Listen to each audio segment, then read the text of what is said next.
और जब राहुल गांधी इस सवाल को उठा रहे हैं तो इस सवाल का भार बहुत बड़ा हो रहा है, क्योंकि ये लोकतंत्र है और लोकतंत्र का जो भार है वो जनता अपने कंधों पर उठाकर चलती है, ये जनता चुनती है। तो राहुल गांधी का सवाल तो वाजिब है, लेकिन जो सबसे बड़ा सवाल यहां पर निकल कर आ रहा है कि क्या इस सवाल के भार को उठाने के लिए इस देश की जनता तैयार है।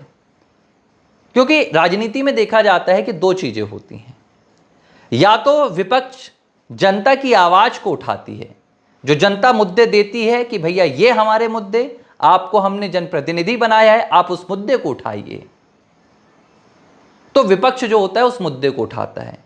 या दूसरा जो यहां पर मापदंड होता है, विपक्ष एक मुद्दे को उठाता है और उस मुद्दे को आवाज देने की जिम्मेदारी जनता की होती है, भार उठाने की जिम्मेदारी जनता की होती है। कि अगर आपका विपक्ष जो आपके जनप्रतिनिधि हैं वो कोई मुद्दा उठा रहे हैं लोकतंत्र में, तो क्या आप उसका भार उठाने के लिए तैयार हैं। और जो सवाल राहुल गांधी उठा रहे हैं वो अपने आप में बहुत ज्यादा हैवी है, अपने आप में बहुत भारी है।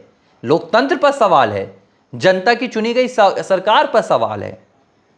लेकिन जनता कहां थी।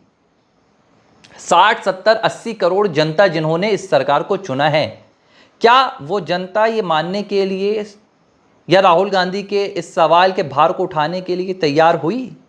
शायद नहीं, क्योंकि राहुल गांधी ने सवाल तो उठा दिया, आरोप भी लगा दिया, लेकिन राहुल गांधी के आरोपों पर जनता ने उस भार को उठाया नहीं।